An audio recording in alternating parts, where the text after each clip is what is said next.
അസ്സലാമു അലൈക്കും വറഹ്മത്തുള്ളാഹി വബറകാതുഹു. പ്രിയമുള്ളവരെ, നമ്മൾ നമ്മുടെ ക്ലാസ്സിൻ്റെ ഒരു നാഴികക്കല്ലിലേക്ക്, പ്രധാനപ്പെട്ട ഒരു നാഴികക്കല്ലിലേക്ക് പ്രവേശിക്കുകയാണ്. അതായത് ഇന്ന് നമ്മൾ പ്രവേശിക്കുന്നത് 50-ാമത്തെ ക്ലാസ്സിലേക്കാണ്. ഇന്ന് നമ്മൾ പഠിക്കാൻ പോകുന്നത് അവൻ രാവിലെ മുതൽ പഠിച്ചുകൊണ്ടേയിരിക്കുകയല്ല, അവൾ രാവിലെ മുതൽ ഡ്രൈവ് ചെയ്തുകൊണ്ടേയിരിക്കുകയല്ല, ഇന്നലെ മുതൽ മഴ പെയ്തുകൊണ്ടേയിരിക്കുകയല്ല. ഇത്തരത്തിലുള്ള സെൻറ്റൻസുകൾ എങ്ങനെ പറയാം എന്നുള്ളതാണ് ഇന്ന് നമ്മൾ പഠിക്കാൻ പോകുന്നത്. അതിനുള്ള മനോഹരമായ ഒരു സ്ട്രക്ചർ എന്ന് പറയുന്നത് ഫസ്റ്റ് സബ്ജക്റ്റ് തന്നെ, അതിനുശേഷം ഹാസ് ഓർ ഹാവ്, അതിനുശേഷം പ്ലസ് നോട്ട്. അപ്പോൾ ഹാസിൻറ്റ് അല്ലെങ്കിൽ ഹാവിൻറ്റ്, അതിനുശേഷം ബീൻ എന്ന് BEEN, അതിനുശേഷം വെർബ് പ്ലസ് ING. അതാണ് നമ്മുടെ വാക്യഘടന. ഇത്രയുമായി കഴിഞ്ഞാൽ നമുക്ക് നേരത്തെ പറഞ്ഞ ആശയം മനോഹരമായി ഇംഗ്ലീഷിൽ പ്രതിഫലിപ്പിക്കാനായിട്ട് കഴിയുന്നതാണ്. ഇന്നലെ മുതൽ മഴ പെയ്തുകൊണ്ടേയിരിക്കുകയല്ല, എങ്ങനെ അത് പറയുമെന്നുള്ളത് നമുക്ക് ആദ്യം നോക്കാം. ഇപ്പോൾ മഴ എന്ന് പരാമർശിക്കുന്നിടത്തുള്ള സബ്ജക്റ്റ് ഇറ്റാണ് നമുക്കറിയാം. അപ്പോൾ it hasn't been, hasn't been എന്ന് മധ്യത്തിൽ കൊടുക്കുന്നു സബ്ജക്റ്റിന് ശേഷം. പിന്നെ verb plus ING. It hasn't been raining since yesterday, ഇന്നലെ മുതൽ മഴ പെയ്തുകൊണ്ടേയിരിക്കുകയല്ല.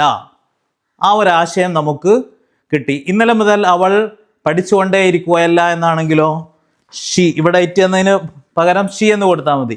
She hasn't been studying since yesterday, ഇന്നലെ മുതൽ അവൾ പഠിച്ചുകൊണ്ടേയിരിക്കുകയല്ല. ഇന്നലെ മുതൽ അവൻ പഠിപ്പിച്ചുകൊണ്ടേയിരിക്കുകയല്ല എന്നാണെങ്കിലോ ഇവിടെ ഹി എന്ന് കൊടുത്താൽ മതി. He hasn't been teaching since yesterday, ഇന്നലെ മുതൽ അവൻ പഠിപ്പിച്ചുകൊണ്ടേ ഇരിക്കുകയല്ല. അവർ ഇന്നലെ മുതൽ പഠിപ്പിച്ചുകൊണ്ടേയിരിക്കുകയല്ല എന്നാണെങ്കിലോ അപ്പോൾ നമുക്ക് ഹാവിൻറ്റ് ബീൻ എന്ന് ചേർത്ത് കൊടുക്കേണ്ടി വരും. They haven't been studying since yesterday, ഇന്നലെ മുതൽ അവർ പഠിപ്പിച്ചുകൊണ്ടേയിരിക്കുകയല്ല. ഇന്നലെ മുതൽ അവർ ഡ്രൈവ് ചെയ്തുകൊണ്ടേയിരിക്കുകയല്ല, എങ്ങനെ പറയും? They haven't been driving since yesterday. ഇങ്ങനെയാണ് നമ്മൾ അതിനെ പറയേണ്ടത്. കഴിഞ്ഞ ആഴ്ച മുതൽ അവർ വർക്ക് ചെയ്തുകൊണ്ടേയിരിക്കുകയല്ല. They haven't been working since last week, കഴിഞ്ഞ ആഴ്ച മുതൽ അവർ ജോലി ചെയ്തുകൊണ്ടേയിരിക്കുകയല്ല, അവർ കഴിഞ്ഞ ആഴ്ച മുതൽ ജോലി ചെയ്യുന്നില്ല എന്നുള്ള ആ ഒരു ലളിതമായ ആശയം തന്നെയാണ് നമുക്കിതിലൂടെ കിട്ടുന്നത്. കഴിഞ്ഞ ആഴ്ചയും അതുപോലെ തന്നെ ഇപ്പോഴും ഒന്നും ജോലി ചെയ്യാതിരിക്കുകയാണ് എന്നുള്ള ഒരു വ്യക്തമായ ഒരു ആശയം ഇതിലൂടെ നമുക്ക് പ്രതിഫലിപ്പിക്കാനായിട്ട് സാധിക്കുന്നതാണ്. അപ്രകാരം തന്നെ മറ്റു ചില ഉദാഹരണങ്ങളിലേക്ക് നോക്കുകയാണെങ്കിൽ, she hasn't been teaching since last week, കഴിഞ്ഞ ആഴ്ച മുതൽ അവൾ പഠിപ്പിച്ചുകൊണ്ടേയിരിക്കുകയല്ല. She hasn't been teaching since last week, കഴിഞ്ഞ ആഴ്ച മുതൽ അവൾ പഠിപ്പിച്ചുകൊണ്ടേയിരിക്കുകയല്ല. It hasn't been raining since yesterday, ഇന്നലെ മുതൽ മഴ പെയ്തുകൊണ്ടേയിരിക്കുകയല്ല. അപ്പോൾ നമുക്ക് ബഹുവചനം വരുമ്പോഴൊക്കെ നമുക്ക് they haven't been driving, we haven't been studying, നമ്മൾ പഠിച്ചുകൊണ്ടേയിരിക്കുകയല്ല. വി ഹാവിൻറ്റ് ബീൻ സ്റ്റഡിയിങ്, നമ്മൾ പഠിച്ചുകൊണ്ടേയിരിക്കുകയല്ല. സിൻസ് ലാസ്റ്റ് വീക്ക്, കഴിഞ്ഞ ആഴ്ച മുതൽ നമ്മൾ പഠിച്ചുകൊണ്ടേയിരിക്കുകയല്ല. ഇവിടെ ബഹുവചനം ഏത് വരുമ്പോഴും ഇങ്ങനെ തന്നെയാണ്. We, they, boys, girls, brothers, sisters, doctors എന്നിത്യാദി ബഹുവചനങ്ങൾ ഏത് വരുമ്പോഴും ബ്രദർ ആൻഡ് സിസ്റ്റർ ഹാവിൻറ്റ് ബീൻ സ്റ്റഡിയിങ് സിൻസ് മോർണിംഗ്, രാവിലെ മുതൽ സഹോദരനും സഹോദരിയും പഠിച്ചുകൊണ്ടേയിരിക്കുകയല്ല അല്ലെങ്കിൽ പഠിപ്പിച്ചുകൊണ്ടേയിരിക്കുകയല്ല. ഏതാണോ നമ്മൾ വെർബ് പ്ലസ് ING വെക്കുന്നത് എങ്കിൽ ആ ഒരു സെൻറ്റൻസ് നമുക്ക് കൃത്യമായി കിട്ടും. ബ്രദർ ആൻഡ് സിസ്റ്റർ ഹാവിൻറ്റ് ബീൻ സിംഗിങ് സിൻസ് മോർണിംഗ്, രാവിലെ മുതൽ സഹോദരനും സഹോദരിയും പാടിക്കൊണ്ടേയിരിക്കുകയല്ല. ഇത്തരത്തിലുള്ള ആശയങ്ങളാണ് നമുക്ക് ഇതിലൂടെ പറയാൻ സാധിക്കുന്നത്. അതുകൊണ്ട് തന്നെ നമ്മളിവിടെ ഏത് ബഹുവചനവും വെച്ച് ഹാവിൻറ്റ് ബീൻ എന്ന് മധ്യത്തിലും അതിനുശേഷം വെർബ് പ്ലസ് INGയും വെക്കുക.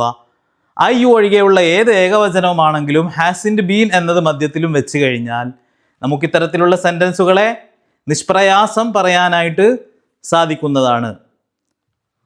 ഇപ്പോൾ ഒരു പേര് വെച്ച് നമുക്ക് പറയുകയാണെങ്കിൽ, Anas has been working since morning, Anas രാവിലെ മുതൽ ജോലി ചെയ്തുകൊണ്ടേ ഇരിക്കുകയല്ല എന്നിത്യാദി സെൻറ്റൻസുകൾ. Doctor has been working since morning, doctor രാവിലെ മുതൽ വർക്ക് ചെയ്തുകൊണ്ടേ ഇരിക്കുകയല്ല. Doctor has been working since morning.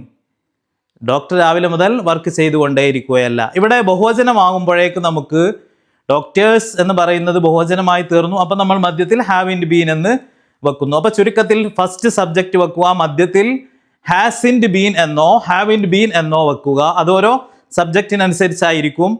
I U ഒഴികെയുള്ള ഏത് ഏകവചനമാണ് സബ്ജക്റ്റ് എങ്കിലും ഹാസിൻഡ് ബീൻ ആയിരിക്കും, അല്ലാത്തയിടത്തൊക്കെ ഹാവിൻ ബീൻ ആയിരിക്കും. അതിനുശേഷം ഒരു വെർബ് പ്ലസ് ING ചേർത്ത് കൊടുക്കുക. അതിനുശേഷം നമുക്ക് ആവശ്യാനുസരണം വേണമെങ്കിൽ എന്തെങ്കിലും പൂർത്തീകരണത്തിനോ ആശയം വിപുലമാക്കാനോ വേണ്ടി വലുതാക്കാനോ വേണ്ടി വാക്കുകൾ കൊടുക്കാമെന്ന് മാത്രം. ഇതോടെ തന്നെ സെൻറ്റൻസ് പൂർത്തിയായിട്ടുണ്ട്. ഇതാണ് നമ്മൾ ഇന്ന് പഠിക്കുന്ന പാഠം. അതുകൊണ്ട് ഇതെല്ലാവരും നല്ലവണ്ണം പ്രാക്ടീസ് ചെയ്ത് നല്ലവണ്ണം ശീലമാക്കുക. ഇതോടെ ഈ പാഠം ഇവിടെ അവസാനിപ്പിക്കുകയാണ്.